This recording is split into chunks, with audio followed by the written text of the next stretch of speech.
Good evening, everyone, and welcome to the People's School for Marxist-Leninist Studies. Today is January 26, 2025, and tonight, in collaboration with the United People Jewish Fraternal Order and the U.S. Friends of the Soviet People, our class tonight will be on the liberation of Auschwitz with the Jewish People's Schule and U.S. Friends of the Soviet People.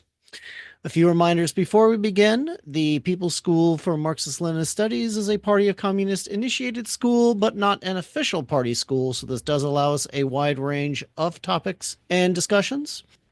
Yes, so tonight we have a special guest, Barry Latucci, who's presented at a few of the Jewish People Shule's classes. Always gives a great history on topics. I am gonna hand it over to Barry to introduce himself and tell us a little bit about your organization, Jasenovic Research Institute, and why Jasenovic is so important to you, if you would. Hi, everyone. Thank you for having me again. Um, yeah, so yesterday was the 80th anniversary of the liberation of the Auschwitz death camp by the Red Army, General Konev, leading the Red Army after weeks of fighting across Poland, liberating first Warsaw, then Krakow, which is not that far from Auschwitz, and where a lot of my Jewish ancestry comes from. Actually, I mean, I have Jewish ancestry from Russia, but also from Krakow, and we believe that a number of our family members were killed in Auschwitz. But anyway, just to let you know, I do teach history and political science at at two colleges in the City University of New York, at Medgar Evers College, which is a predominantly African American historic, what they call historically black college, and Brooklyn College, which is sort of the flag, the standard, the flagship of the CUNY system in Brooklyn. And I have been teaching for about about 38 years now. So it's a long time. Time for somebody else to start teaching. But I don't want to repeat the presentation I gave last year. Last year, I did give a presentation, and I actually watched it today, and I said, oh, well, I'm not going to do that again. Um, I gave more of an in-depth presentation about what Auschwitz was as a death camp, as an extermination camp designed to kill Jews and communists, basically, and many Russians and Poles as well. Um, and that operated from 1941 until it was liberated on January 27th, 1945. And it's believed about over 1 million people were murdered there. Um, and like the other extermination camps, and there really were only 6 or 7 camps, 6 in Poland, 1 in Yugoslavia or in the independent state of Croatia, which is uh, which was called Jasenovac, and which is a camp that was really more or less, you know, disregarded after World War II by the United States because and Britain, because they were helping Croatian fascists to reassert themselves in North America and in Australia after World War II. Uh, and just as well, okay, this is a big subject, so I won't, I better not skip around too much. But anyway, that's why we started an organization called Jasenovac's Research Institute, because nobody knew about Jasenovac's. And when they opened up the Holocaust museums in the 1980s and 1990s, they ignored it completely. And even in this Ken Burns documentary, I think it's Ken Burns, right? Uh, on the U.S. and the Holocaust that came out last year, they again ignored it and showed a map of Europe without Yugoslavia on it. But anyway, Auschwitz, of course, was in Poland, along with with five of the other extermination camps. Um, Last year, I talked in depth about Auschwitz and what it was, how it was organized, and who ran it, and so on. And we could certainly come back to it, circle back to that again today. But I think today I'd like to talk a little bit more about the question of genocide and its relationship to fascism, and because it's very much with us today. Um, and I think I'd like to start first of all by saying that the Rosa Luxemburg wrote a very famous article, uh, after or at the end of World War I, in which she posed the question: socialism or barbarism? And genocide in the 20th century has repeatedly been the product of capitalist imperialism. And it will continue to be the product of capitalist imperialism in the future. And that's why we must do something in terms of building a socialist and communist movement to fight that, because only socialism and communism can effectively fight genocide. Um, and that's, of course, was part of what Rosa Luxemburg's message was, that the human race had to choose between fascism and genocide in the 20th century. And of course, uh, the Russian Revolution was the greatest example of that. And thanks to the Soviet Union, socialism was established elsewhere in Eastern Europe and elsewhere in the world, including China. As we see, socialism in China is defeating capitalism, or outperforming capitalism in our own day, and in the People's Republic of Korea and Vietnam and elsewhere, socialism is actually superior to capitalism, not just in terms of its productivity, but also in terms of its um, ability to prevent genocide and to create international unity among working people all across the world. That's really, I think, the most important lesson. But in terms of the history of what happened after Auschwitz, and this is, again, the thing that I said last year, or that I started off the meeting with last year, which is always worth remembering, is that the liberation of Auschwitz belongs to the Red Army and to the communist movement, and it belongs to the socialists. It belongs to the left. It does not really belong to the people who are parading around in the United Nations and around other international gatherings, like the presidents of the European Union and so on. They sold out the Jews in the 1930s. They helped bring Nazism to power. They made deals with the Nazis. It was only socialism and communism that defeated the Nazi fascist terrorism. Um, so yes, we own this commemoration. Now, after World War II, the term genocide was coined as a very useful term, and also, and also that what came out of World War II was the United Nations, the International Declaration of Human Rights, the Declaration Against Genocide. Actually, those occurred both in 1948.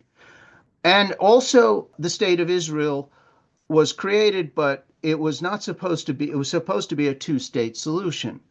Um, I still think that the United Nations got it right. I think the Soviet Union got it right. I think that had the two states been established at that time in 1948, we would not be seeing the genocide that's being committed against Palestinians today. Um, Clearly, the government of Israel wants to continue to carry out genocide without being without admitting it. But the end goal is clear of the current government of Israel, that they don't want a Palestinian state. They don't even want Palestinians to exist in the Gaza Strip or in the West Bank. And this is a terrible crime. Now, communism and socialism obviously require a mass movement, a political party. Party building is absolutely essential to this. But on the other hand, as communists or socialists, we can, in fact, advocate for uh, what are basically humanitarian reforms in the world today. And that, of course, would include supporting international law against the crimes against humanity that are being committed today by the Israeli government. I think, and of course, also I would say the same about the U.S. The U.S. is complicit in this. U.S. imperialism is obviously the puppet master behind all of this and the financier of all of this. And likewise in the conflict between Ukraine and Russia, the death toll is far worse even there. And what it ultimately is resulting in is a genocide against both Russians and Ukrainians by the United States and its NATO allies. So I would say that first and foremost, um, the liberation of Auschwitz is an important day to recognize, and the lesson of the Holocaust is that socialism was right. It had the correct answer. That imperialism, capitalist imperialism, would continue to commit genocide.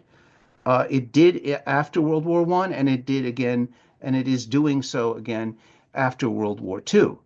And so that's the first, I think, lesson of the Holocaust, is that we have to bear in mind that genocide is an outgrowth of imperialism and capitalism, and it doesn't necessarily require fascism. Fascism is a dictatorship of the very same elites that run the so-called democratic elections of our oligarchy.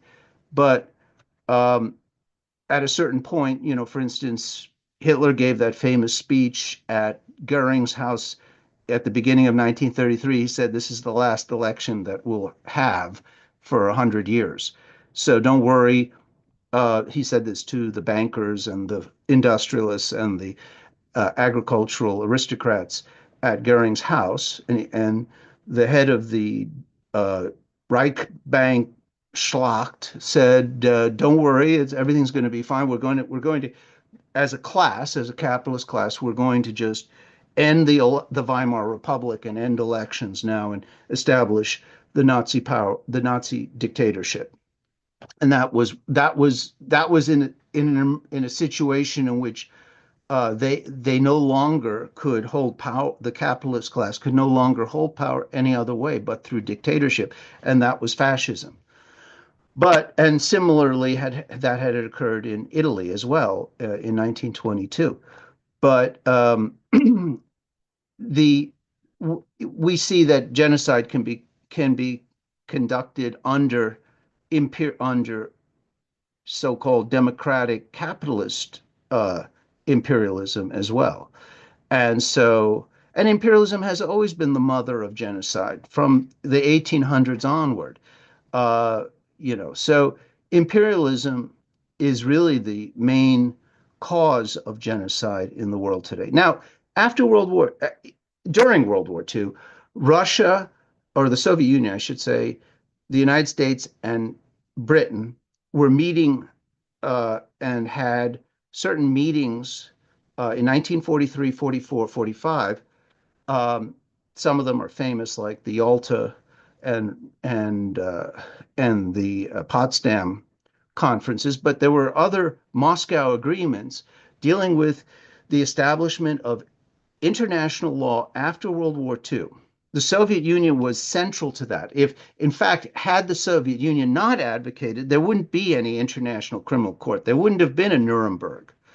These came out, these international tribunals, and the idea of a United Nations as a kind of overarching international organization that would uphold human rights and international law, and then passed a resolution on genocide as well in 1948.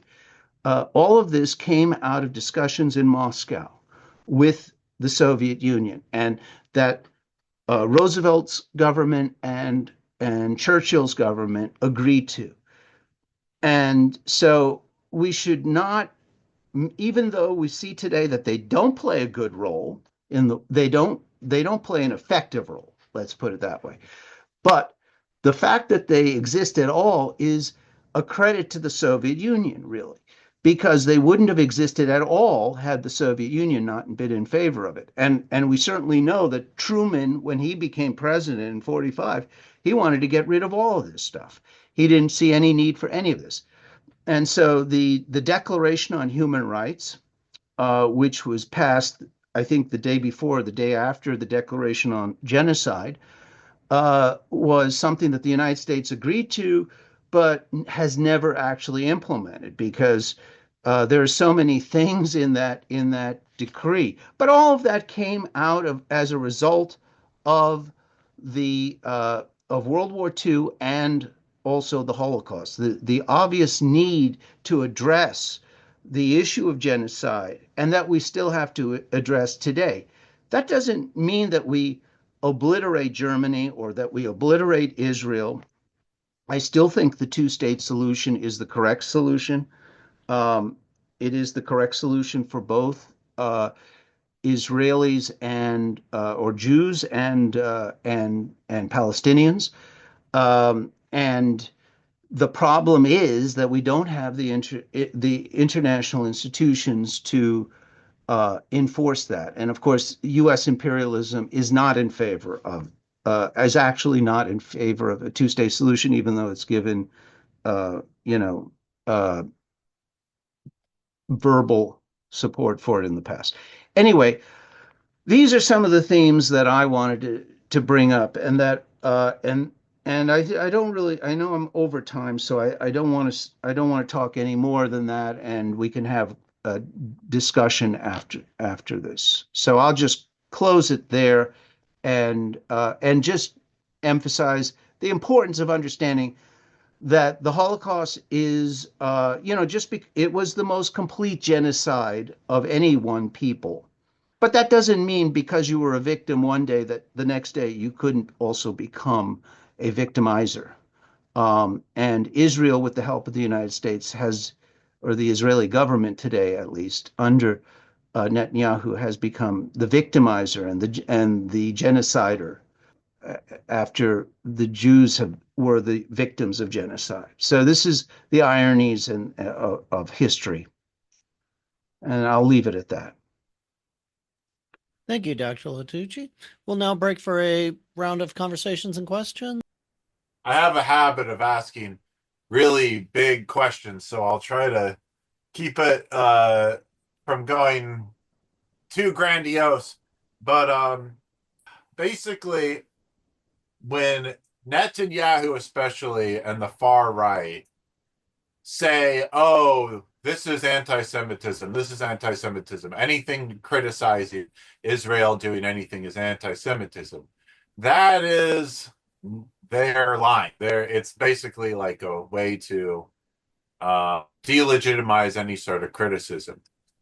But what I'm seeing is the far left is making a similar mistake where basically unable to identify any anti-Semitism at all. And I mean, you want to talk about letting people know that the Soviets liberated Auschwitz. I'm seeing a resurgence in Holocaust denial that I thought I'd never see. And that's startling, to say. So to bring it to the question is, how do we navigate identifying real anti-Semitism in this day and age.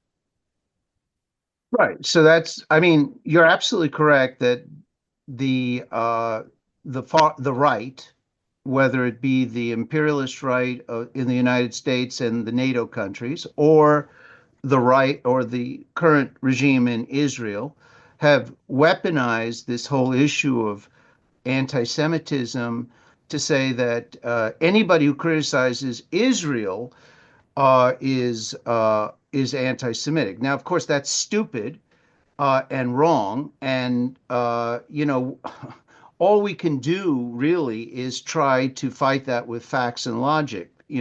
That if you murder 40,000, women and children, that is a crime that has to be brought out into the open and has to be prosecuted. We have to hold those people to account for that. And also, if you want to completely ethnically cleanse an entire people, that's something that has to be criticized. And it's not anti-Semitic to criticize any government, be it a Jewish government or Israeli government, whatever. It doesn't matter what the government is. You're not attacking the people. You're condemning the government and 9 trying seconds. to hold account. Yeah, the thing is that also the Holocaust organization in Europe started this thing of conflating attacks on Jews as Jews, right? If you attack any people for being that particular ethnicity, that's racism.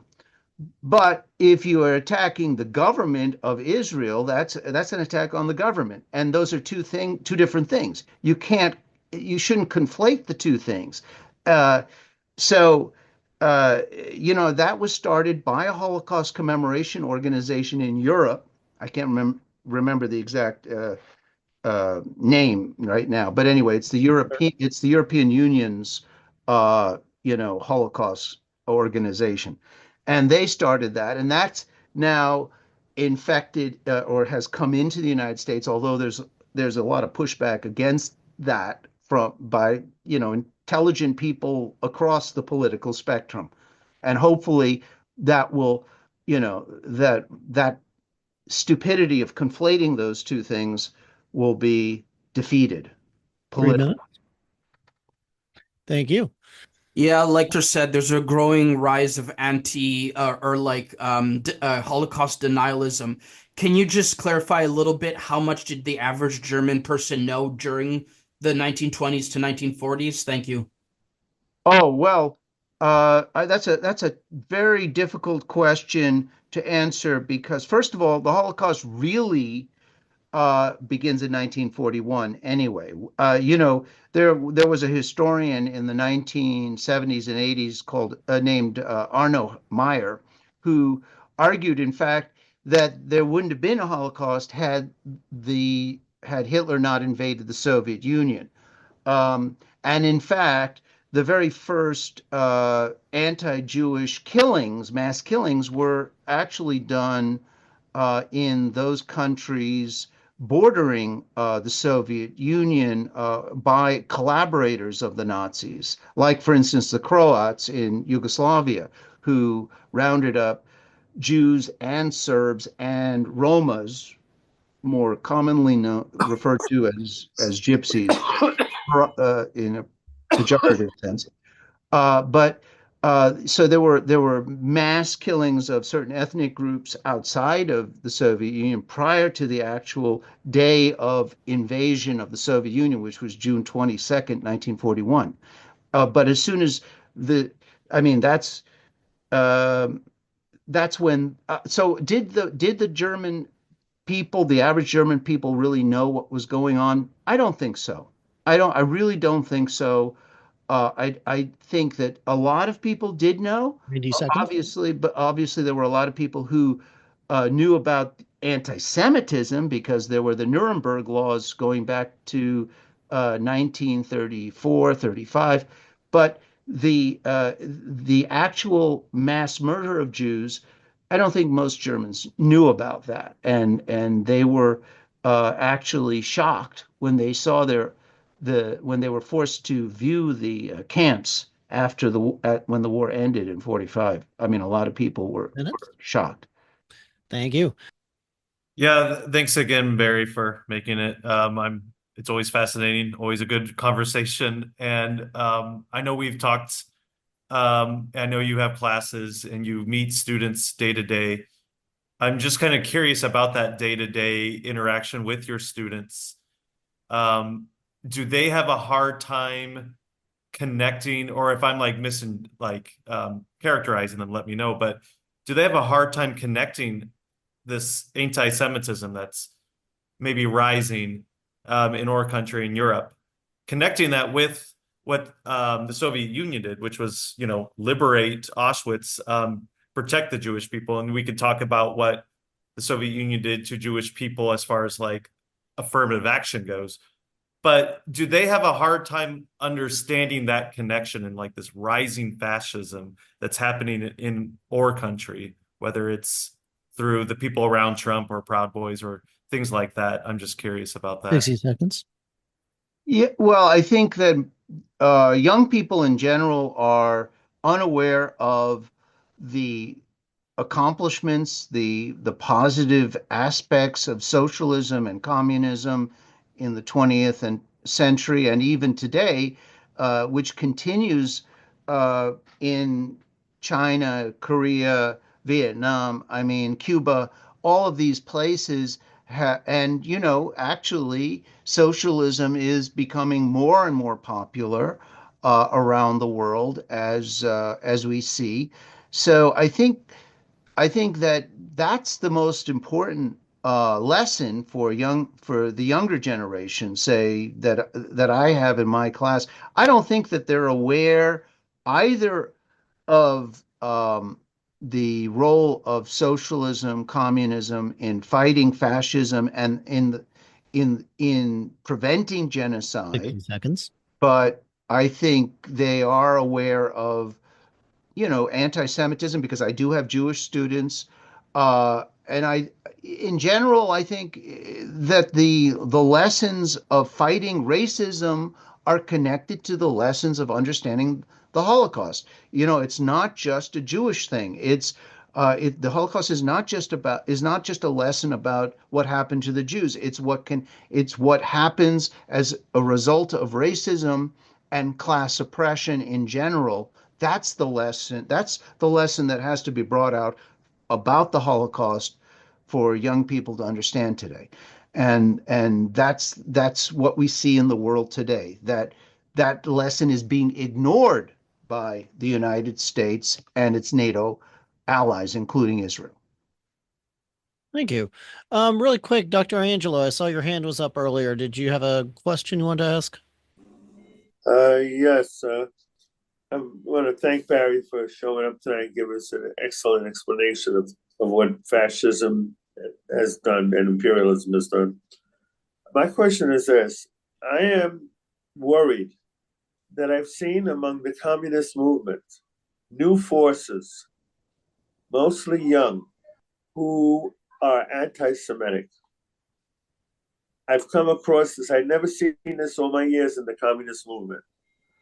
I come from the CP, heavily Jewish in New York, never experienced this. Now I see young people who claim they're communist, who are anti-Jewish, who say things like they killed Christ. I mean, I can't believe what I'm hearing. And how do we fight that as people on the left? How do we find people who claim they're from the same ideology we are and they're not? That's my question. I think again it goes back to making it clear that racism affects all kinds of groups and historically has affected Jews, but today it affects not just African Americans but also Latinos who and people of Muslims, people who are Hindus. Um, this has to be separated from criticism of what Israel is doing. But I don't. I think that Jewish opinion is, of course, it's presented as being one-sided, totally defending Israel, defending Netanyahu, defending the crimes of the Israeli government against the Palestinians without ever, questioning whether that is in fact a true reflection of Jewish opinion. It's not. It's just that one half, I would say. Unfortunately, a lot of Jews are also easily influenced by propaganda and lies, just like everyone else.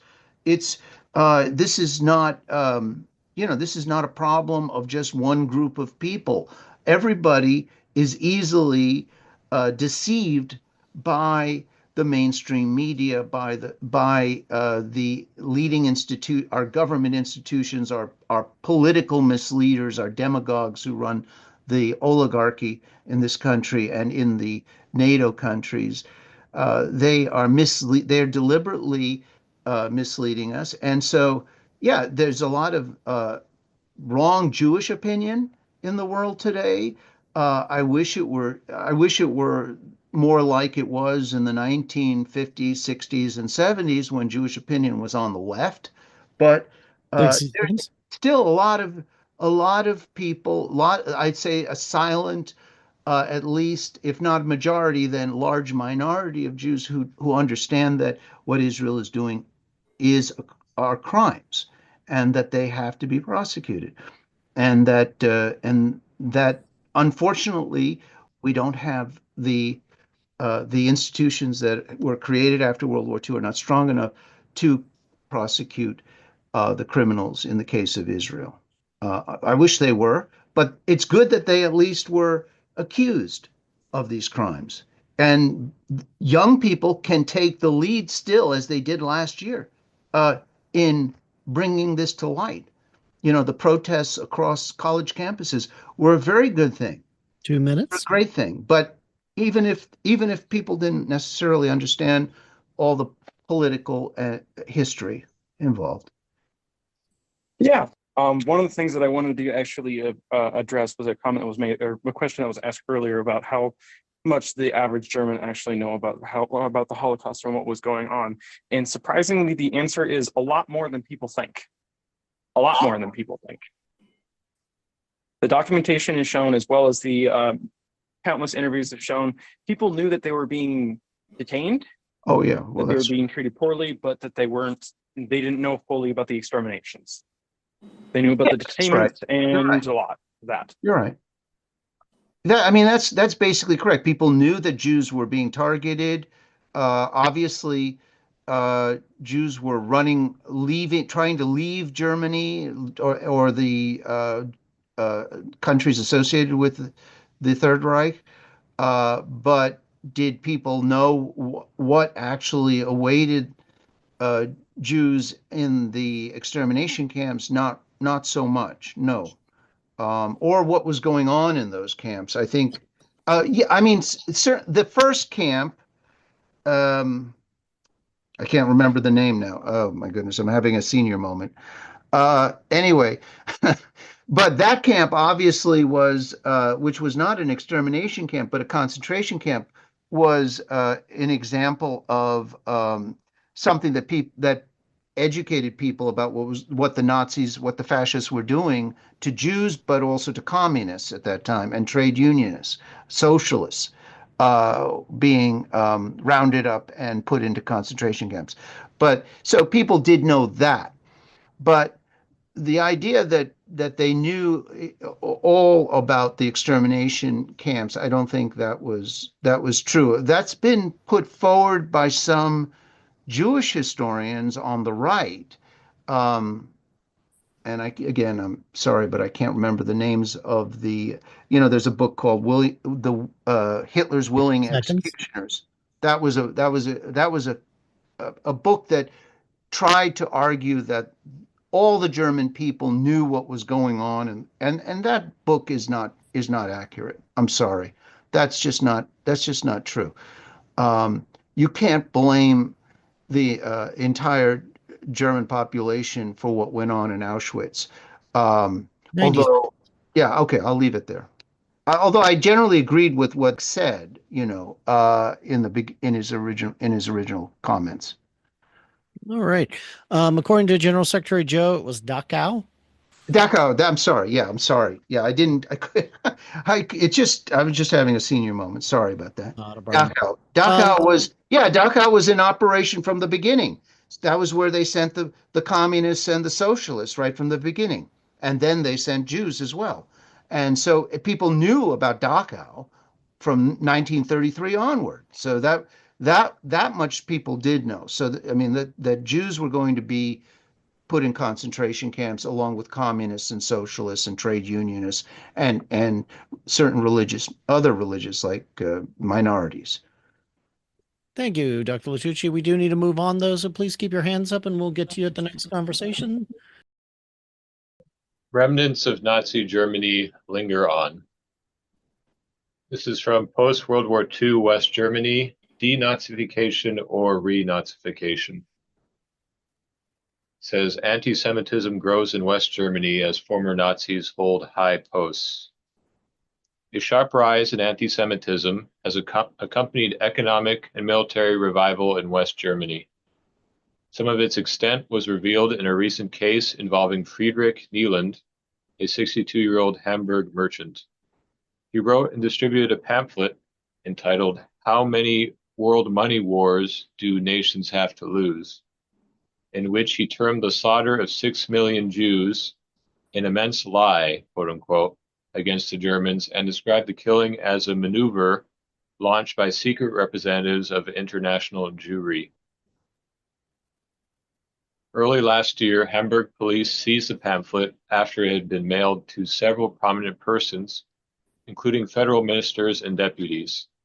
Nieland and his 77-year-old printer, Adolf Heimberg, were brought to trial for libeling Jewish citizens, but a Hamburg lower court dismissed the case last November.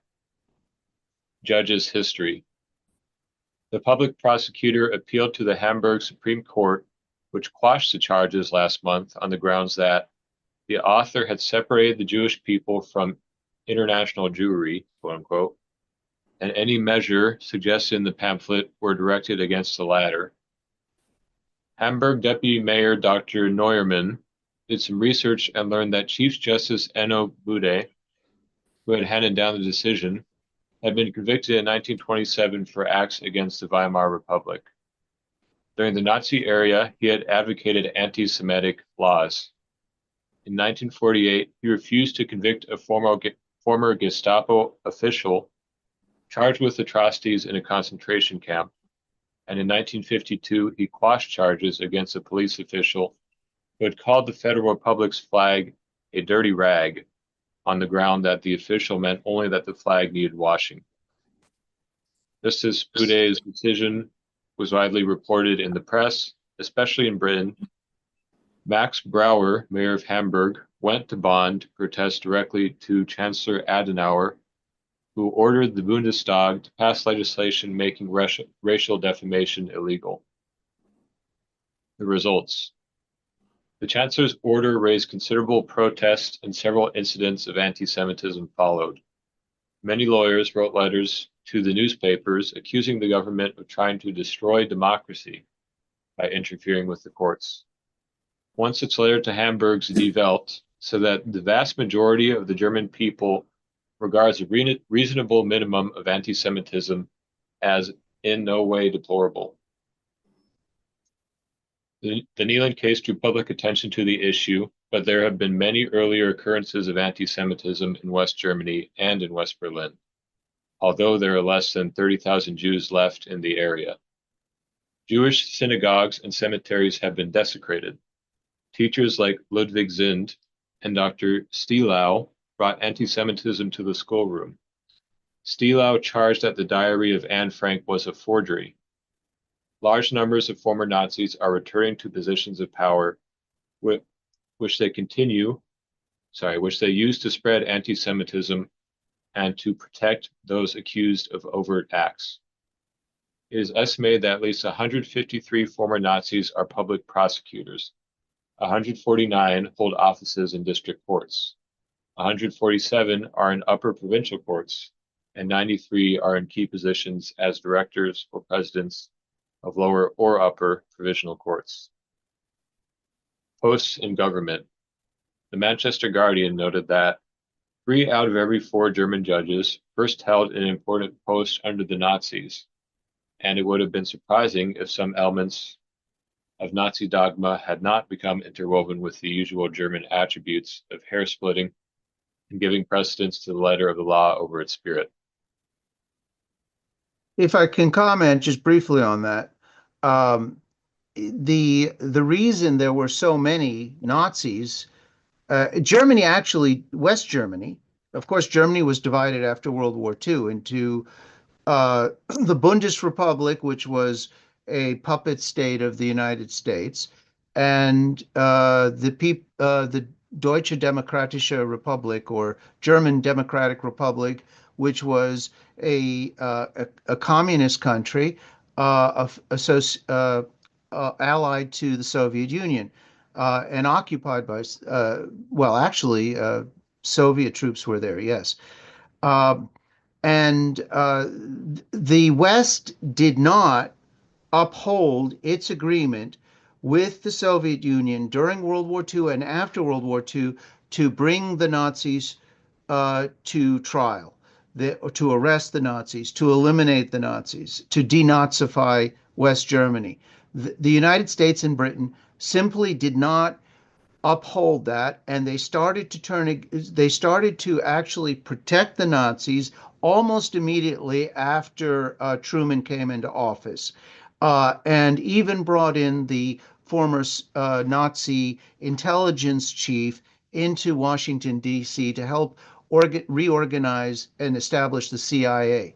And so in 45, 46, the United States and Britain were doing everything they could to protect Nazis or to bring them into the United States, Canada, Australia, and West Germany was, or the Bundesrepublik of West Germany, with the capital in Bonn, actually was encouraged not to prosecute and didn't. And of course, so there were Nazis everywhere in the capitalist West because they were being used to try to overthrow communism.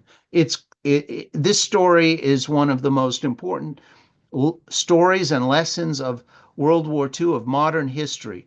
And so much of modern history has been affected by this, including, the destruction of Yugoslavia was to a large extent conducted and organized with the use of former Croatian Nazis from World War II who were living in Canada and the United States. And today's Ukrainian regime is a long-term project of Ukrainian fascists. We're talking about 100,000 or more Ukrainian fascists brought to North America to help overthrow the Soviet Union, and who were virulently and who are still virulently anti-Russian. Even though Ukrainians and Russians are really one people, they are educated from childhood to believe that they are somehow Aryans, and that Russians are their biological enemies who must be exterminated. And that's, again, a product of the fact that imperialism used the Nazis after World War II, the United States and Britain in particular, to uphold the capitalist system, to overthrow socialism wherever it had been established. It really is a one-sided affair, the Cold War. It was started by the United States and Great Britain, by Truman and Churchill and his successors in Britain. And they used the Nazis. And so, yeah, of course there were German Nazis in power. Dr.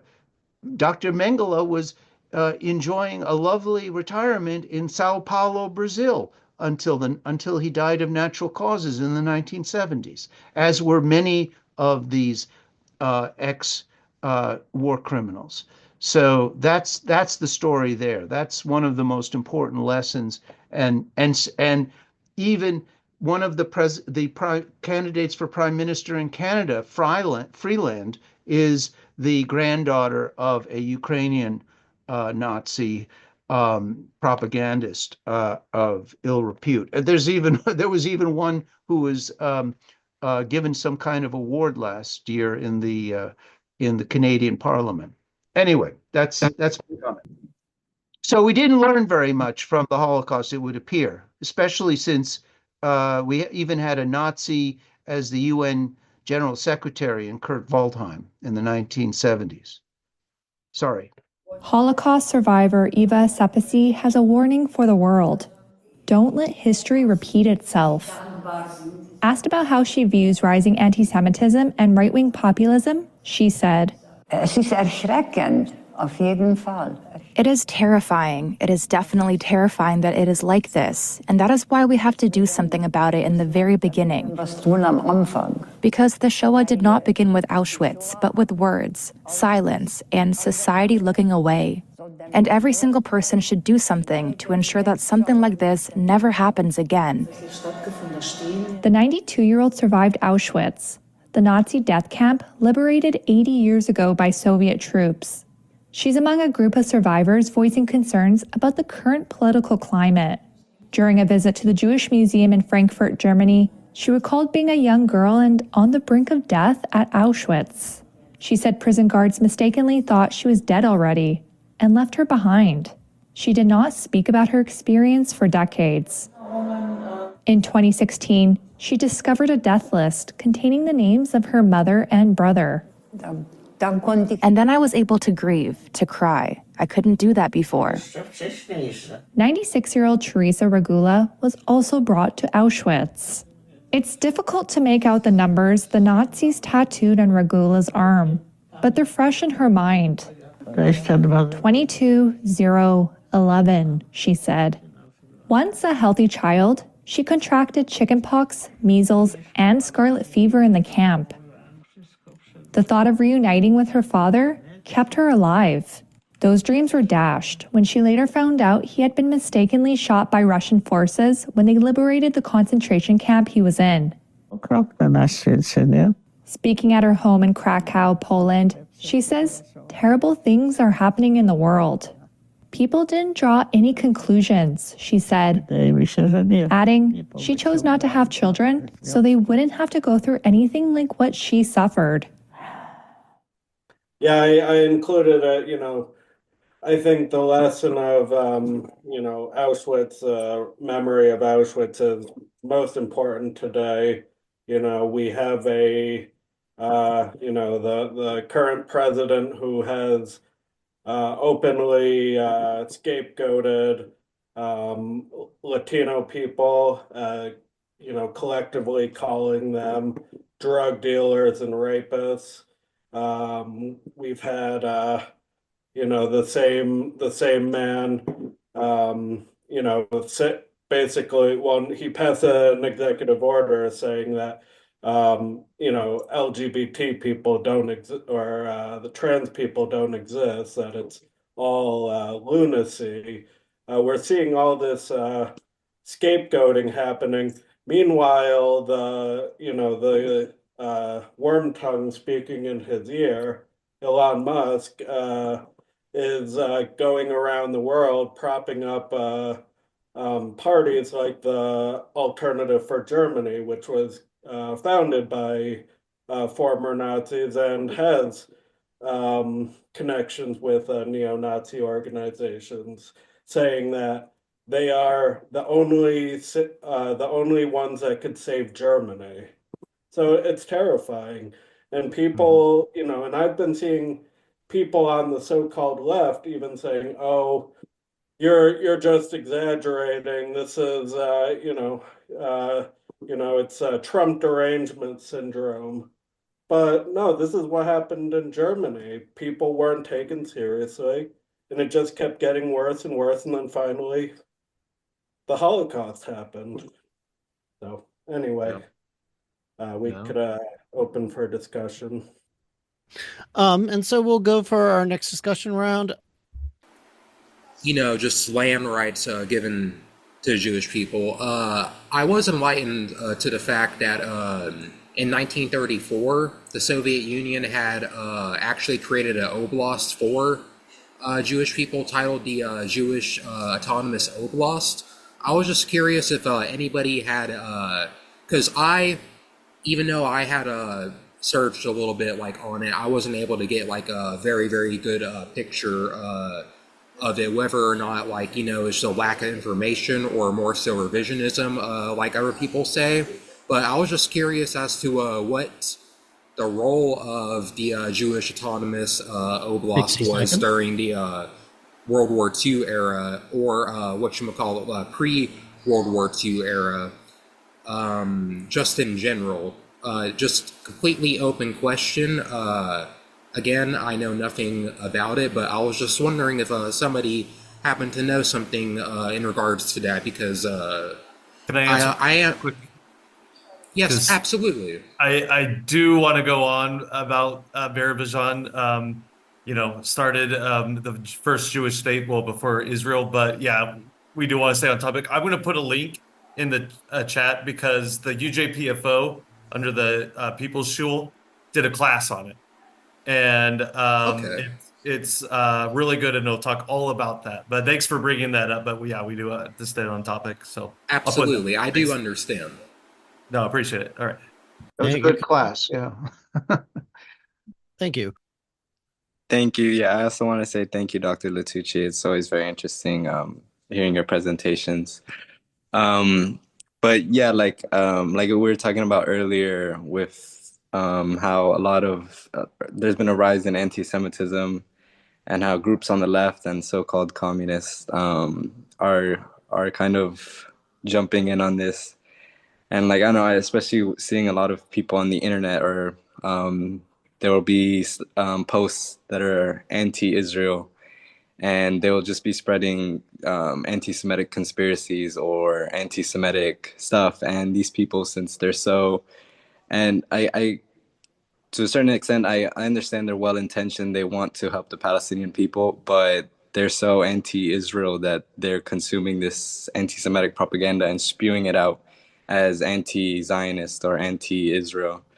And I see them sharing, I'll see a post and I'll look at the account, and it's an account that has I'm sorry. It has 88 in it, and it's very obviously a neo-Nazi or something of the like.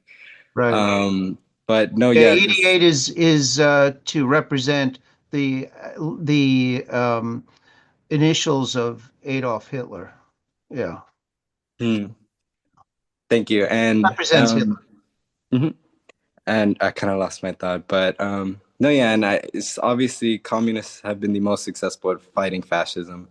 And I don't think these people understand that communists are supposed to bring unity to these things, and especially on Israel-Palestine. It's not Israelis versus Palestinians. It's the imperialists are actually hoping to keep the Palestinians and the Israelis thinking that they're each other's enemies, or the everyday Palestinians and Israelis, so that they don't unite. And I think how you saw in the movement here in the USA, where it's kind of fizzled out, groups here were very violent. 2 minutes. I'll wrap it up. We're just very against working with Zionist groups or with other people that were trying to work for peace in Gaza. But yeah. That's a really great point, that unfortunately, first of all, your first point about the fact that there were a lot of people who wanted to jump in and attack Israel for what it was doing, which was right to do, but then, basically were funneling, imperialist and capitalist ideology that was anti-Semitic as being the explanation. So they were basically, blocking with the very same people who were saying that the Palestinians had to be exterminated. It was a racist ideology. We should bear in mind, fascism is the only, if fascism ever took hold in the United States, it would in fact be advocating genocide.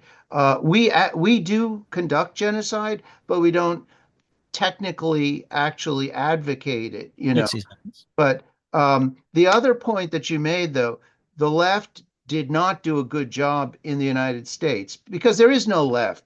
You know, the left has been so decimated over the last 30 years since the unfolding of the Soviet Union, the destruction of the Soviet Union also led to the destruction of the left in the Western capitalist world to a large extent.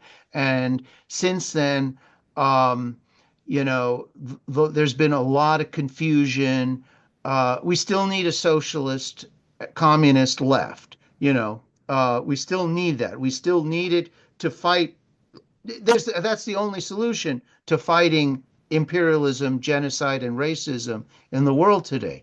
And the left, unfortunately, fell into this sectarianism of saying, "Oh, well, Jewish 2 minutes can't possibly, or people who believe in a two-state solution should not be allowed to participate in conferences that are pro-Palestinian." That's ridiculous. We should try to create the broadest united front to stop genocide. That is the absolute minimum and most important demand that we could do. And so we should bring in as many people and win a united front against genocide and against the destruction of the Palestinians, even if they are pro-Israel, right? Because then they will support the arrest of these criminals who are promoting genocide.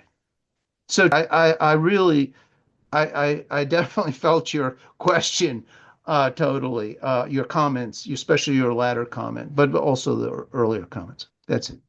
Yeah, just a quick question for you, Dr. Latucci.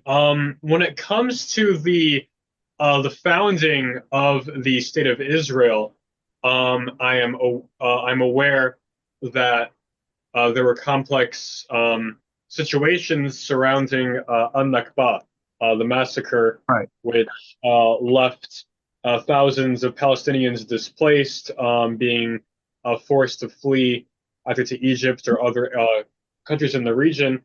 I wanted to ask you exactly how did the progressive and communist movement in Israel and in the Levant at large react to this, and how did they want to go about resolving this situation?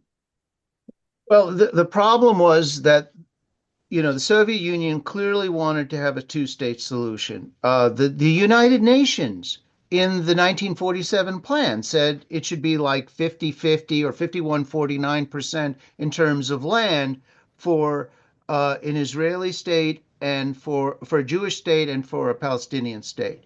And that was what the communist movement, and in particular, and socialists in general, believed in and fought for and advocated.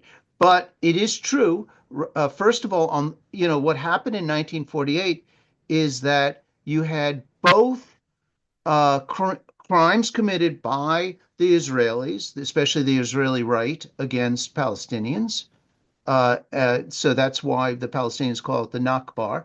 But also you had the Arab nationalists misleading and selling out the Palestinians at every turn. Arab nationalism, unfortunately, has sold out the Palestinians. They sold them out in 47, 48. They sold them out in 56. They sold them out in 67. I mean, all through, and to this day, Arab nationalists sell out the Palestinians. What is Saudi Arabia doing? What is Jordan doing? What is Egypt doing? What are any of these countries doing?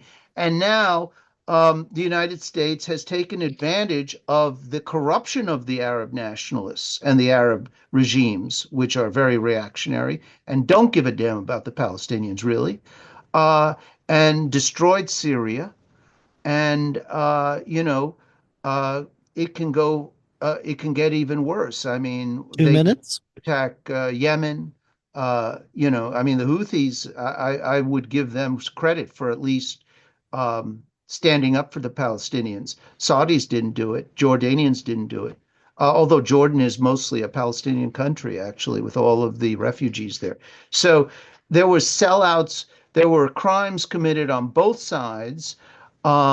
But the big mistake was by the Arab nationalists and the Palestinian leader at that time, the Mufti of Jerusalem, who told the Palestinians not to accept the UN proposal for a two-state solution. Had they accepted it, there would never have been a conflict.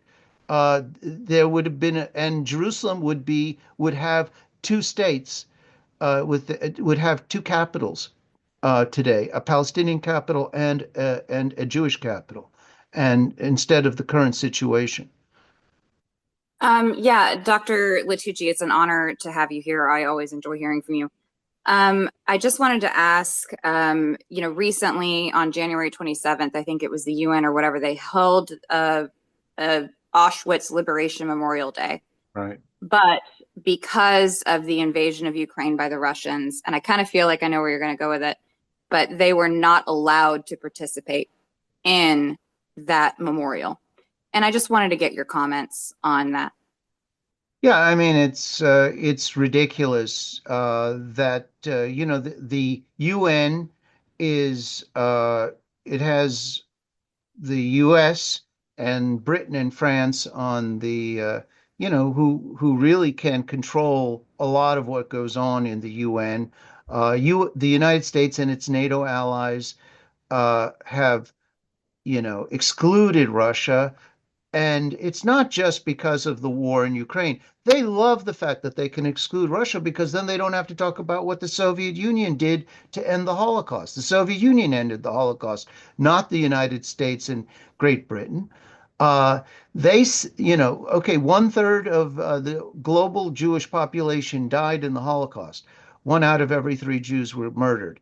But on the other hand, it would have been much worse if the Red Army hadn't liberated, the Nazi-held territories and the fascist-held territories. So they don't want to talk about that. They want to claim that they saved the Jews, and so this has really degenerated, this UN commemoration. I mean, it's now becoming a kind parody of itself, and it's really degenerating into something that is that is a disservice to Jews as well as to the memory of the Holocaust. And I know you were mentioning about how you could say like the bourgeois forces of the Arab world betrayed the Palestinians. We could say the same, obviously, with Jewish groups or bourgeois Jewish groups on the Jewish people. And I think you mentioned Canada and Ukrainian Nazis. And you should find this book. I know I mentioned it before, Lest We Forget by Michael Hanusiak. I'll have to send it to you. But he goes into that, how the Soviet Union wanted to extradite, try to get Canada to, extradite these Nazis that they were hiding. Thousands. And the Jewish organizations in Canada defended the Canadian government. And they were, like the equivalent of the American Jewish Congress or the ADL. And we know what the ADL did recently, defending Elon Musk. After he did I don't know how other way you can get around it, a Nazi salute. And, we wanted to bring this up in the third section, but maybe I'll just go ahead and ask you. So what is today's capitalist class? What is their incentive to support fascist groups, like whether it be the one in Germany, was it the ADF, or groups like Elon Musk? Obviously, he has his incentive. But in the past, we've seen like IBM documenting things for the Nazis and other examples, if you want to speak about that. But we have to wrap up here and then just go. But thanks a lot again for making it tonight. Really appreciate it with all the time. I know you're busy. Go ahead. Yeah, the fascism is the last alternative when the imperialists and capitalists can't maintain their power, and when they cannot exploit territory. So that was the, historically, that is the bulwark against Russia, using these Ukrainian Nazis. As far as I think I want to go back also and address your comment about the Jewish groups. A lot of the Jewish groups, yeah, the ADL, the Anti-Defamation League, unfortunately, which is a branch, if I'm not mistaken, of B'nai B'rith, is has historically, and B'nai B'rith is connected to the State Department. So, B'nai B'rith is sort of like integrated into the U.S. political system, and ADL is sort of the spokesperson of that. The ADL has for years, for decades, misrepresented the Holocaust, 60 and has seconds. defended Nazis in I mean, it's a very sad fact that a lot of leading Jewish spokespeople were actually working for the U.S. imperialism, and speaking out. Like, Elie Wiesel was a terrible example of this. He was very off. He wrote some good books. Night is a very good book to read about the Holocaust, a short book about Auschwitz. He was in Auschwitz. He was a survivor of Auschwitz. But in his later years, he was a paid spokesperson for U.S. imperialism and embraced Nazis. And even a really good guy like Simon Wiesenthal, who really did fight to, against Nazism and fascism in the post-World War II period. Even he had his downside because he knew who Kurt Waldheim was. He knew the secret of Kurt Waldheim, even though Kurt Waldheim, his Nazi past was kept hidden for 40 years, 45 years, I think, after World War II, or 40 years after World War II. And he then served for over a decade as UN General Secretary in the 1970s. He was a Nazi, and a war criminal, actually. And Simon Wiesenthal did know that, but he pretended to not, he just kept it under wraps. But he did do a lot of good things. I mean, he was a good guy. But, this is how deeply entrenched fascism was with U.S.-led imperialism after World War II. And even Jewish organizations were complicit in that to a large extent. Thank you. Unfortunately, I'm sorry, comrade, we're going to have to, because we are out of time, unfortunately. New Outlook Publishers is our sister publishing house. All purchases at New Outlook Publishers go to support the school. A couple of relevant titles tonight, lest we forget, that was referenced by Michael Hanusiak as well. The Party of Communist USA Jewish Commission has a book on selective writings. And some of our latest titles are critiques to a contribution to the critique of political economy and what is socialism by Nimi Sparks. And that is the time we have for tonight. Thank you, everyone, for coming by tonight. Thank you, Dr. Latucci, for coming by as well. Have a good evening, everyone. Take care.